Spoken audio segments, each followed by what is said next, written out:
You need to be able to take a stand, extend your voice, be pointedly focused on what you offer and the vision that you have in order to impact the people that you say you want to impact.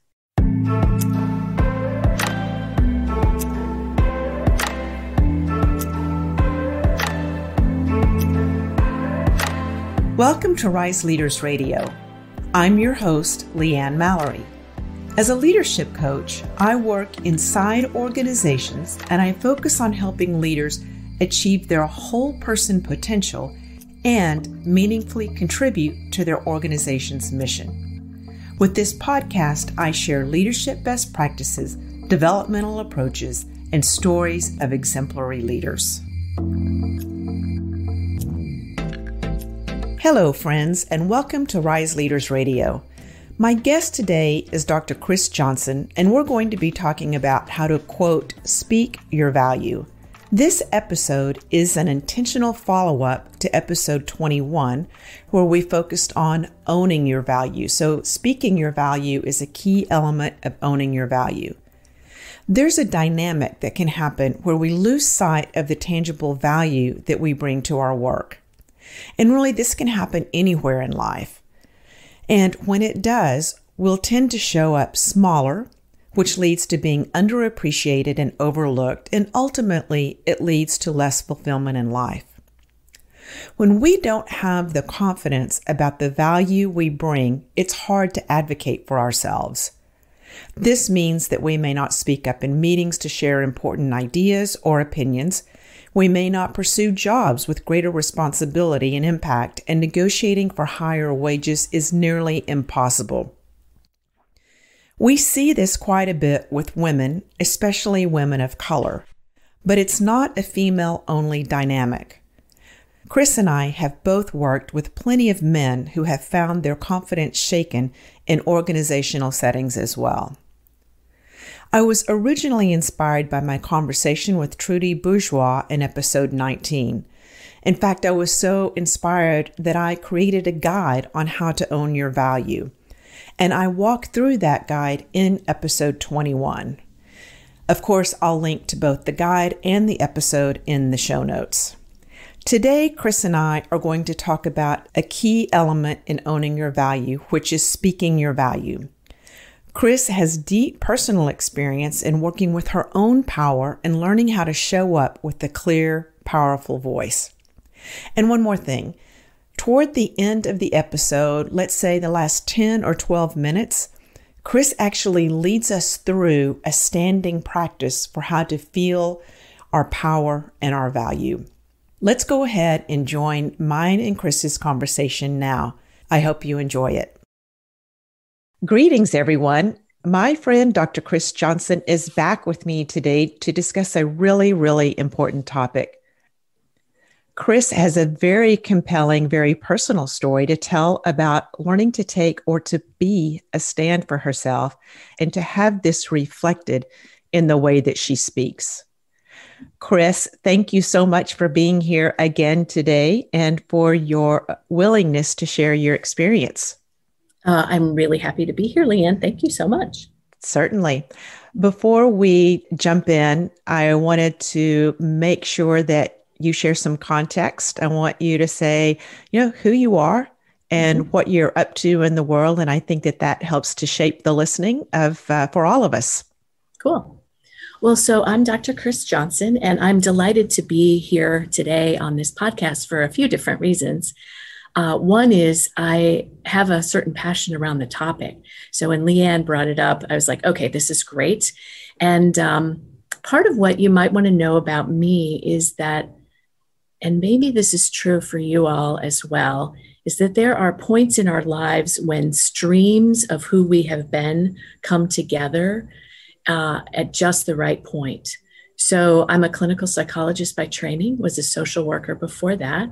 I got into that because my family was kind of not really great at conflict. And so it was like, I'm going to figure this out.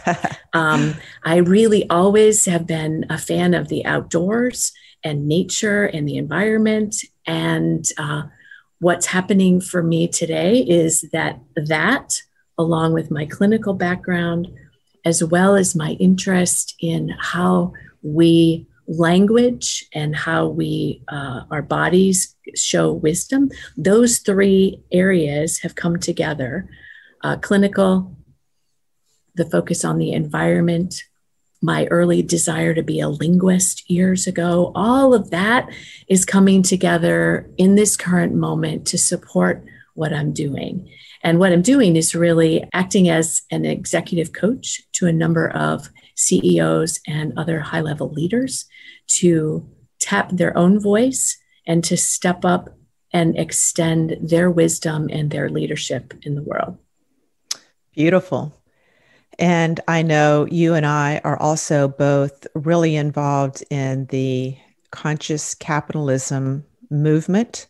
Mm-hmm. And we know each other actually because we did some work many years ago through Strozzi Institute, which is focused on embodied leadership. And there's a whole bigger conversation there.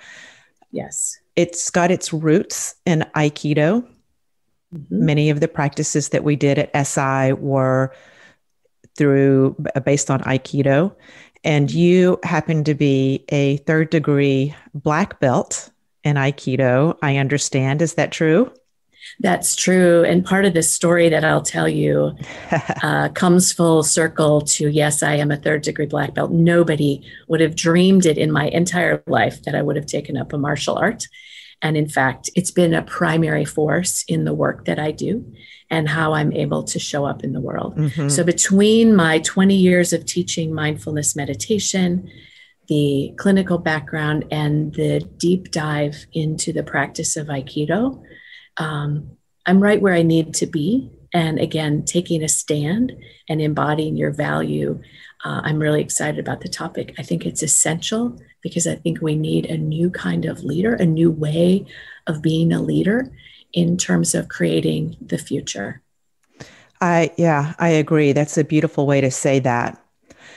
So why don't we start with how you came to, my understanding is that you received some feedback about speaking up, your voice, taking a stand, and that led you down a path. It did. It definitely, and I do remember part of this too. Yes, it did. We could say that I'm in quite a different shape than I used to be when you and I first met, Leanne.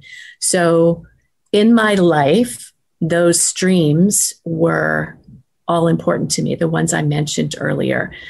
Being able to understand how people have conversations, a concern for the earth and taking care of the people on it, and actually how we talk to each other. What I didn't appreciate early in my life or in my early career was the importance of the body and the wisdom that lives inside of us. So fast forward, I had wanted to shift from my clinical practice to a coaching practice.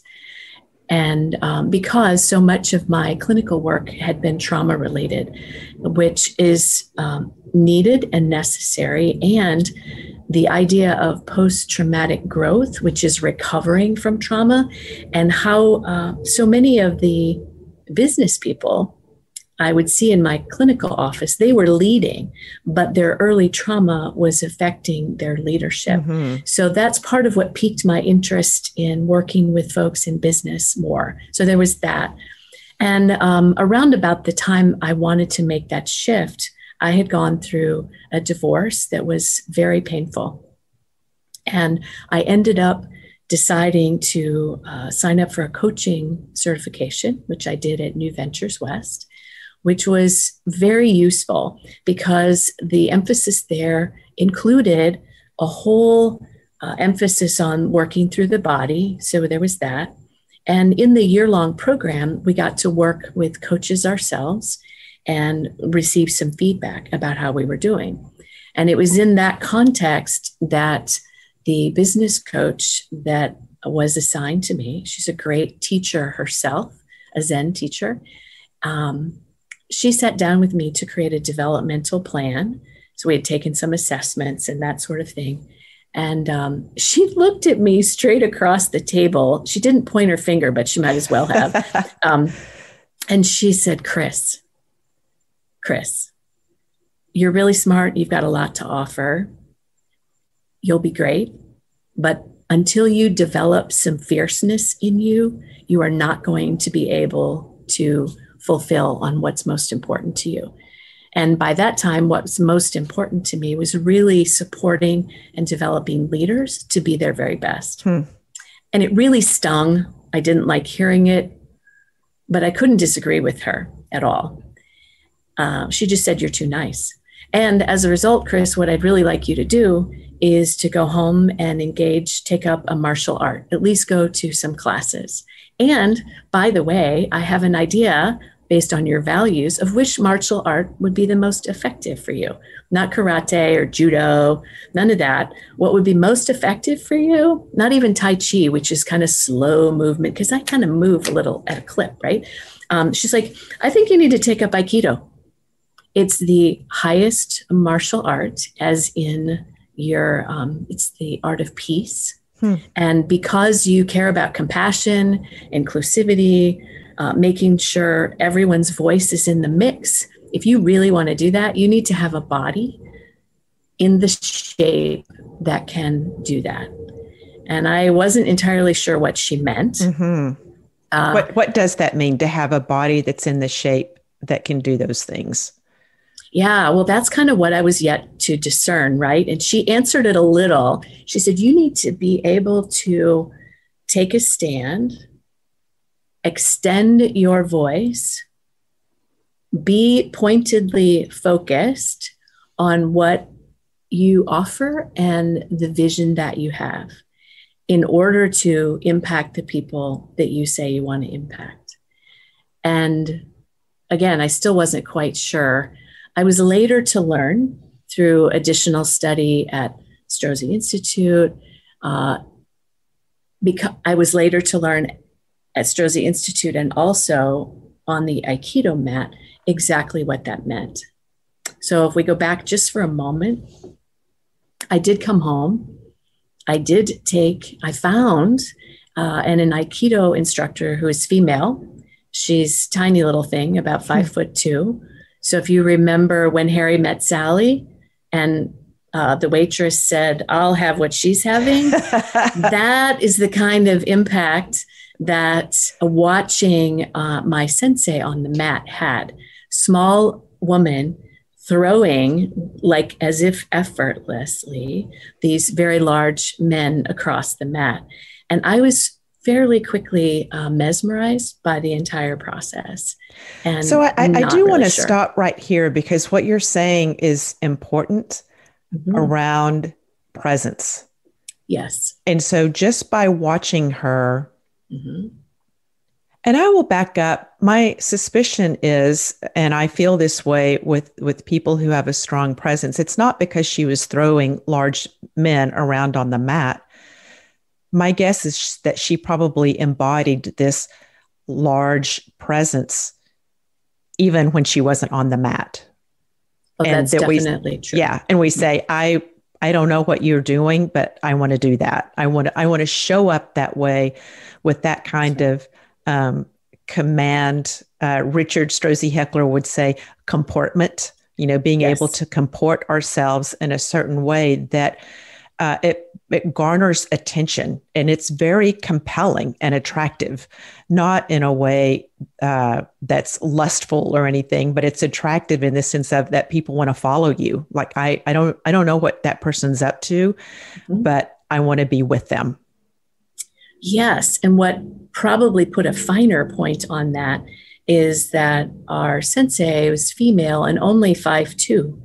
And so she did and does have a certain command of the space, a certain stand in her own value and what she offers.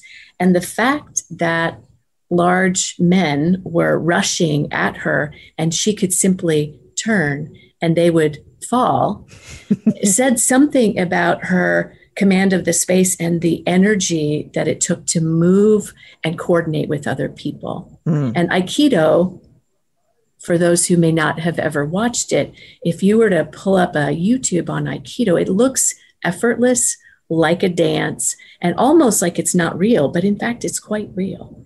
And yeah, I definitely wanted some of that. Mm-hmm, mm-hmm. So, just backing up a minute here too, we're going to talk about practices because I think it's really important to share the practices that work. And I would say that starting an Aikido practice is a macro practice. It's a big commitment that most of us are not going to make. Most people are not going to engage in that.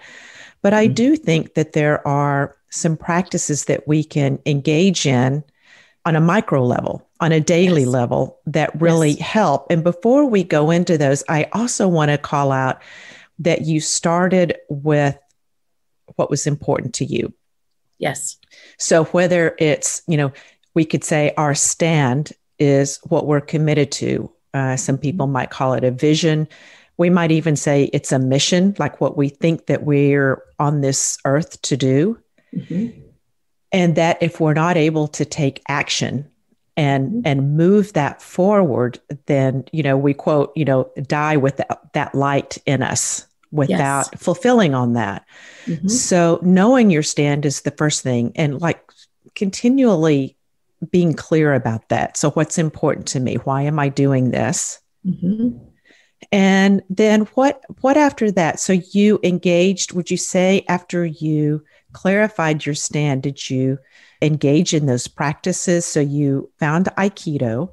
What else was important during that time in developing your voice? It's a great question. And what I want to put a fine point on, especially relative to my voice, and of course, this wouldn't be true for everyone like my situation, but I mentioned earlier that I'd gone through a divorce. And anybody who's had a breakup that didn't go well or been divorced likely knows that it calls into question what we believe and what we care about, the decisions that we've made. So I was a little bit raw when I was in the coaching program. And that was actually good because it helped me to get a lot more clear about what I wanted to do, the impact I might want to have. And when Pam, the coach, gave me the feedback, she heard me give voice to, I want to extend compassion. I want people to have, to feel welcome and included. I want business leaders to be able to make their greatest impact, because I definitely believe that business is a key way to do that. So I go back there just to say it's really important, if you haven't had an experience like a divorce or a difficult time, that you are able to take the time to reflect on, to pause, and really go inside to say, what are my most important values? And perhaps ask a question like this. Fast forward, I'm either quite old or I've just received a very compromising health diagnosis. And I'm looking back at my life and what is it I wish I would have done, right? And so those kinds of questions can orient us to what's the most important thing. And Pam's feedback to me, while I didn't want to hear it, her mandate, Chris, you need to have some fierceness in you, made all the difference, even though I didn't like it. And so we often don't like that kind of feedback, but it's often the most useful. So yes, I did find an Aikido dojo. Yes, I did sign up for class. And yes, for me, it got under my skin and I really wanted to practice. And I tend to agree that most people aren't going to do that level of macro practice. However, what it did for me is it helped me explore what I really valued at an even deeper level. And some people may choose to do that because I was starting to, and this was also, then I started training at Strozzi Institute. And the emphasis there is, as you mentioned, on embodied leadership and how our lives are shaped literally all the way the cells, the tissues, the way we show up, comport ourselves or hold ourselves, our history shows up in our whole body. And once you start seeing that in yourself and in other people, it's like you can't unring that bell. So that's part of what kept me going. But relative to the practices, there are some very core practices that would be useful to folks, even if they've never been on an Aikido mat. Okay, before we go into those practices, there were some things that you said that I think are worth pulling out. Okay. So for you, you had just come off this really challenging period of time in your life, which was the divorce. And it strikes me that here we are at the end of 2020, and many of us can say that we have experienced something akin to a divorce. Yes. We've lost our business. We've lost a career. We're in limbo. Everything changed, so I think that this, Yes. from the standpoint of being, and you used the word raw, and you said, which was good because it put you in a particular mindset to hear the feedback, which I also will link to, can we be open and vulnerable? Because you also put yourself in a position to hear the feedback. So when you received the feedback from Pam, it had some meaning for you. You didn't stiff arm it. You didn't push it away and just power through whatever it was that you were feeling. And so I think that those are also really important characteristics. So having a stand, knowing what's important to you, and being able to be open and vulnerable to feedback, and knowing that that's what it's going to take, and that you had someone that you trusted to give you that feedback. And I'll even go a step further to say that there was a structure in place. So Yes. you all were meeting regularly. And then as you joined your Aikido dojo and then Strozzi Institute, you also put yourself in situations to continue. I mean, you really turned the heat up on yourself during that time. And you said, this is so important to me that I'm going to address this at a lot of different levels from many different perspectives. And so I think that the earnest way that you engaged in that was also really important. It's not, you can't just decide and then not do anything. Correct. And so when we're faced with the situation that I was faced with, or as you mentioned here in 2020, when loss is kind of the theme of the year, everything is up for grabs, it's all different. We can either close in, as you mentioned, and kind of go back to the way we can hunker down and hold on. That requires a certain kind of energy, which is why I think a lot of us are tired and fatigued. Or we can choose to learn a very simple skill and practice of centering. And by that, we mean centering in the body, so a relaxed but alert state, centering in what we care about, those values, and then centering in something bigger than us, even if we don't know what that is. And lastly, centering in an action that we can then take. And once we can learn that simple practice, of course, you have to practice it. That's why we call it a practice. It's not just an idea, right? No, it's not just an idea, but pretty soon that practice starts to reshape us. So think like Play-Doh, silly putty, you can kind of reshape a little bit. And it doesn't take a lot. I often mention to the folks I work with, think about geometry. If you move the intersection of a line just a degree, the trajectory of that is huge. So what matters is that we're intentional, it's based on what we care about, and that we're consistently in deliberate practice. That's where we get the bang for the buck to make the real difference that you or I or any of your listeners want to make. And I want to contrast too, Chris, what you were saying about the hunkered down shape. Yeah. And if we can all imagine hunkering down, it's typically, our head is down, our eyes are narrowed, we're probably hunched over, we're really in a very protective kind of duck and cover stance. And Yes. then I can contrast that with owning the mat that you spoke about your Aikido teacher, that the sensei would walk onto the mat and she would see space and she would own that space around her.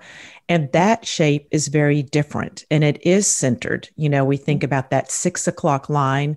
We think a lot of width, shoulders broad, breath low, eyes soft, seeing our peripheral vision. So we're seeing much more, and we can engage in much more with that shape, and we're a lot more, again, attractive ability to able to coordinate and collaborate with other people when we're in that larger space. We can, and just to be totally transparent about the whole thing, it can be bloody scary. Yeah. And I just want to say that because anytime there's a loss, we get irritable and pissed off. We can't believe it. We aren't sure what to do. We're maybe very sad or unsettled. And then finally, after a while, we'll come to terms with, oh, this is the reality I now have to deal with.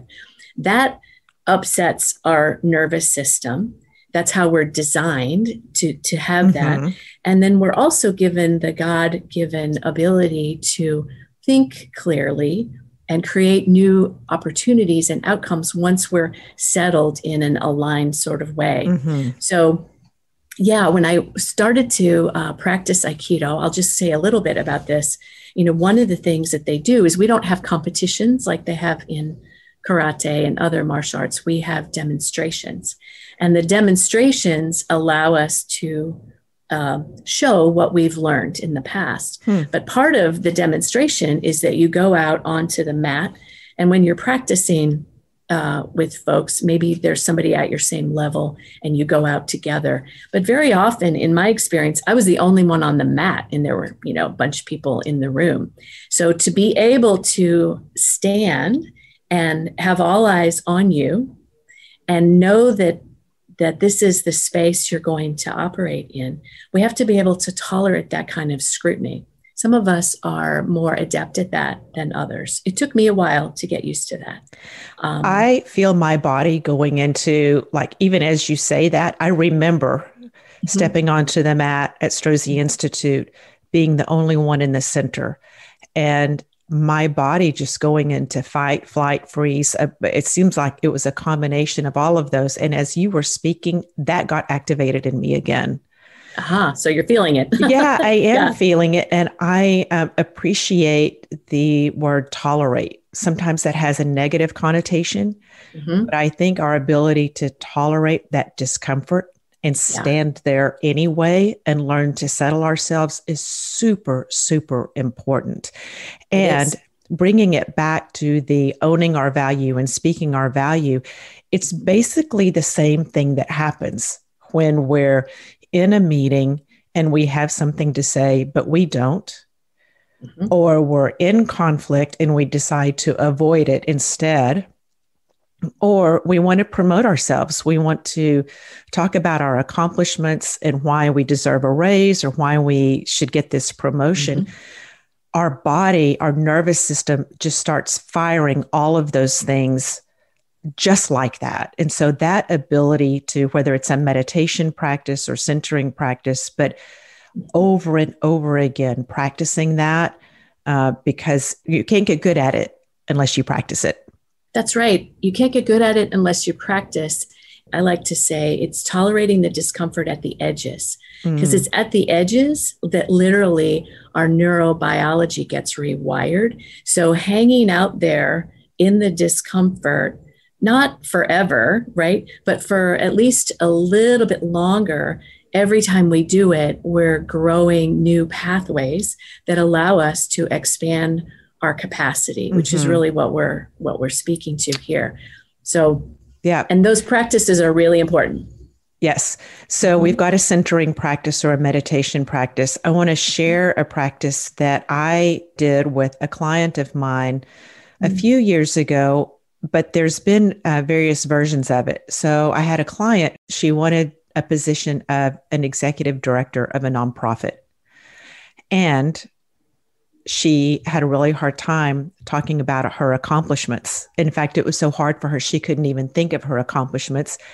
And she didn't recognize the things that she had accomplished as achievements. Mm-hmm. So she was all out of whack. And it was going to be hard for her to get this dream job if she couldn't talk about how she would be able to fulfill that position. So she had a practice of speaking with her sister every weekend. And her sister had some of the same issues with self promotion. And so I asked them to engage in a practice of spending a little bit of time on the phone with each other every week, talking about their accomplishments.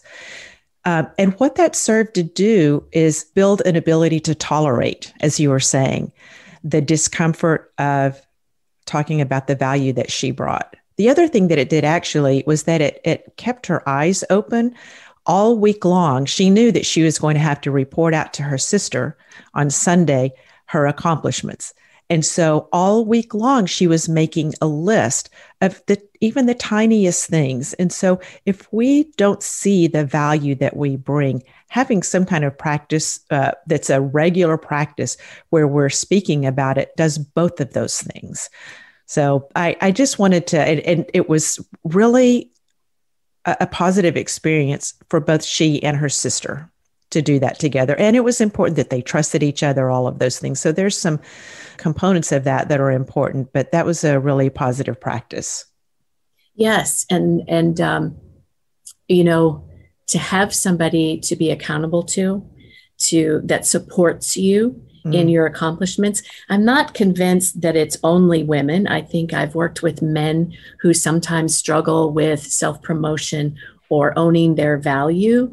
What I can say is that a large percentage of women, even professional, high level corporate position women, struggle with this notion of self-promotion and confidence.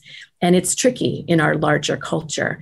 But to go back to the body is to share another little bit of a story. So when we were working together at SI, one of my old stories that showed up in my particular shape and my ability or inability to take action was that I had labeled myself a reluctant leader.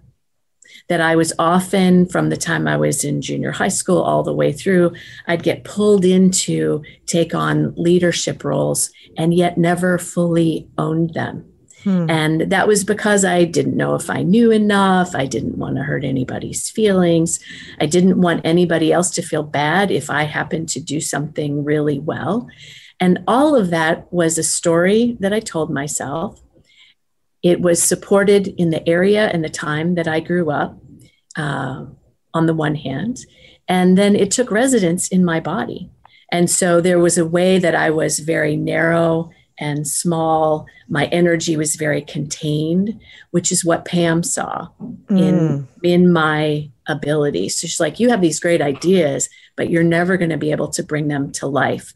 So she had me also in not only seeking out Aikido, but creating a partnership with someone else to have regular conversations, not just her, on what it is that I could do to move forward. A little different than your practice, but similar, right? In the idea of being able to speak what I really cared about.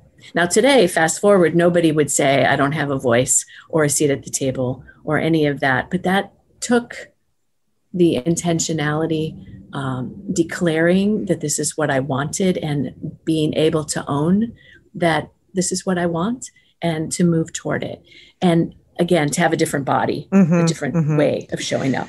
So, Chris, I know that you are also a big fan of standing practices. And so yes. I wonder if you would talk about a good standing practice for speaking your value before we wrap things up here. Yes. Well, there's a couple, and one is very simple. And because it is so simple, it would be easy to dismiss. But if folks are really serious, they ought not to dismiss this practice. Okay, good.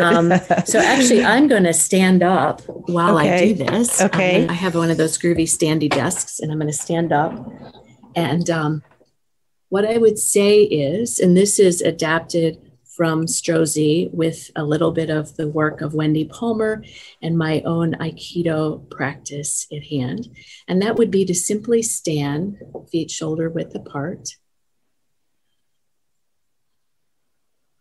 And initially, what you could do would be to get into your habitual stance, like what you do when you are nervous, unsettled, downright scared, maybe even hunkered down, and literally let your body take that shape, as you mentioned before. And then notice what that feels like. Like right now, I can feel across my back, there's a tightness. I'm off balance because I'm leaning in one direction, and my hands are very tight. There's a lot of tension in them. So you could notice what's true for you.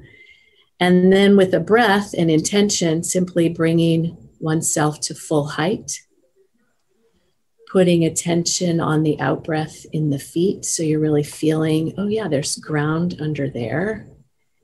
And then wiggling just enough to feel all the way up and down the spine that, oh, okay, I'm fully standing here.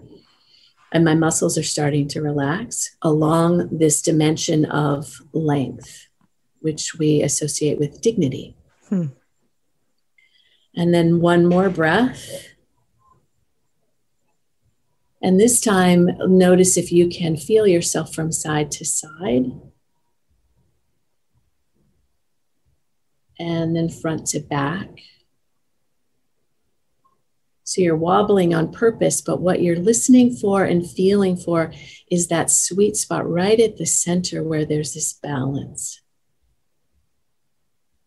And I like to say on the exhalation, you're filling yourself out as if you're a life-size balloon. You're letting the energy of the breath fill you out.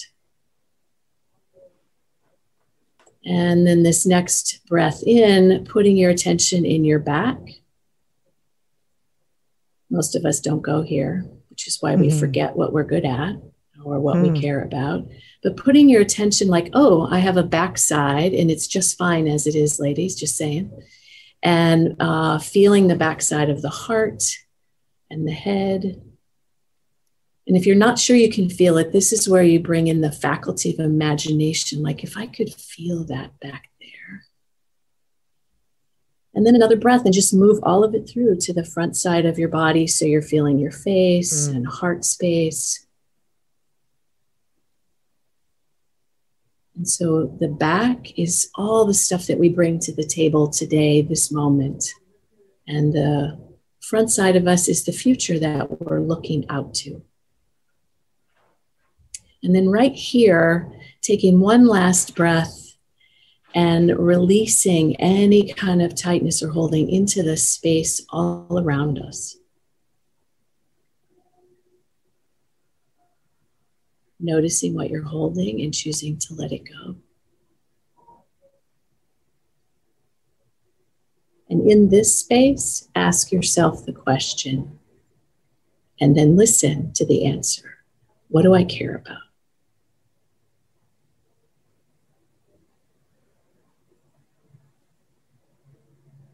That took me longer to walk you through than it would take you to do. But if you were to do a practice like this that could take 10 or 20 seconds because you're really committing to feeling what's going on. You do that every day, a few times a day. I do it very many times a day. And it helps to shape and sharpen intention and the clarity with which we know our purpose and why we're here. I just want to feed back to you, Chris, what I'm noticing different about your face. Of course, I can't see your full body from here, but when you were in your contracted, that contracted space.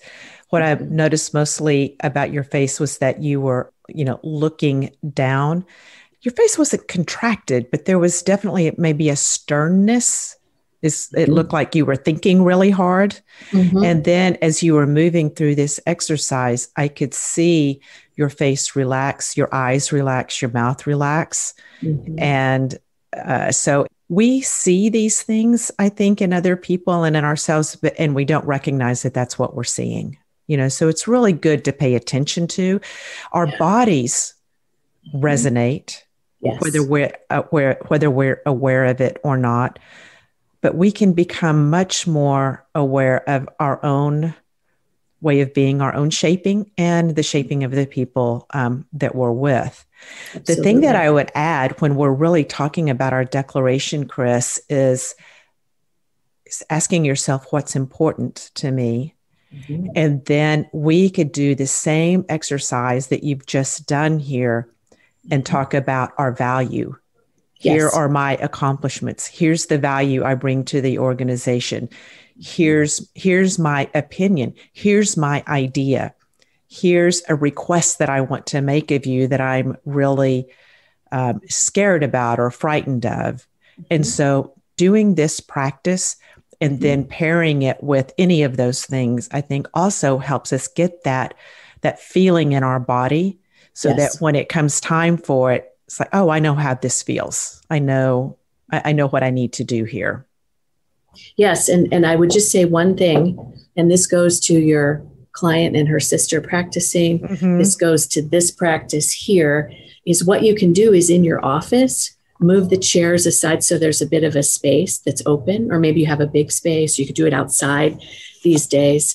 And the notion is that it's about practice. So just imagining ourselves doing it can help. Visualizing is very powerful, but actually creating the space in the office and standing here and getting contracted in whatever makes you nervous or small or however it is for you. Like you saw it on my face, I get a very kind of stern edge. People used to think I was pissed off a lot when in fact I wasn't. I said I was concentrating, but I was very small in the process.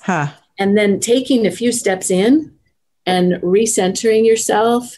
And this is one of the key lessons I've learned from Aikido, is that the mat that we're on, whether that's at a dojo or it's in the clear space in your office, that's representative of your world, of who you want to influence, how you want to make a difference. So starting out contracted and really feeling it, it's not just an idea, and then walking in and standing and taking 20 seconds or so, and then to verbally speak it out loud. This is what I care about. These are my values. This is what I'm committed to doing. That's the practice. And you'll feel goofy doing it the first few times. Oh, I don't need to do this. Yeah, you do. You really want to make a difference. You got to do it. Yep. You got to put the reps in. You've got to put the reps in. Yes. There's one other thing that I want to say. We've talked about a dojo a few times, and I love that term from my memory is the place of learning. Yes. And so we can declare any space a dojo. Yes. Our house, our office, the conference room, the Zoom call that we're facilitating, every space is a dojo. Yes, that's right. And in a dojo, it's not just a place of learning. It is that. But think about this too. This is for everybody. You know, when kids are learning, they fall down, they run into trees, they run into other kids, they mess up, they keep trying. Somehow along the way, we get very old, and it's like, once we learn it, we think we got it. And that's absolutely not true. So it's a dojo is a place of learning. It's also a place of making mistakes and trying stuff out and feeling what it's like and giving ourselves permission to be a beginner in such a way that we don't have to have it all figured out yet. In fact, maybe we never will, but we're just going to keep moving toward what we care about. And I think, again, about 2020, and I don't want to be crass and lighthearted about this because I know it's been a hard year. Yeah. And what about this year has been a dojo? It's a great question.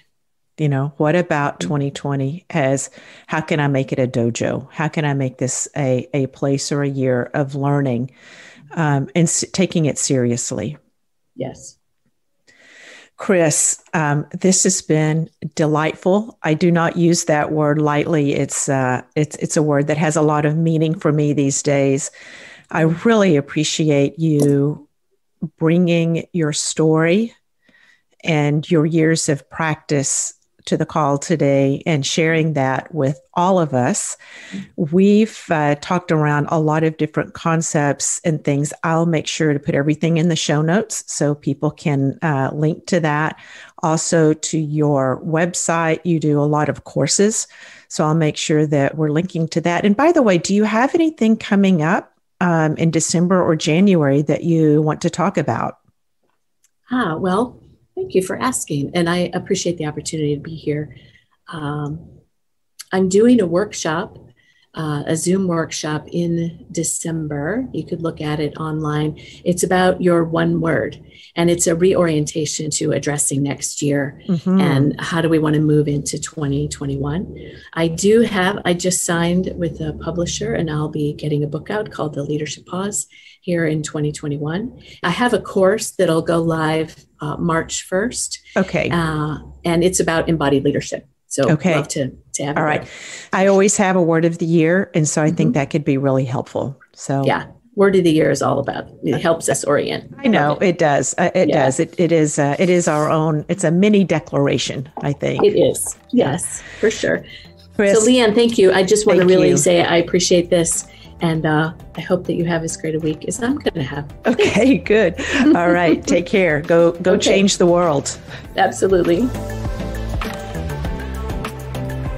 If you like what you heard today, subscribe to Rise Leaders Radio on your preferred podcast platform. Your ratings, reviews, and shares are also really appreciated. You can also visit rise-leaders.com for all the resources we talked about today and to work with me if you're committed to making your unique and positive impact. Thank you for listening, and remember, elevate your part of the world.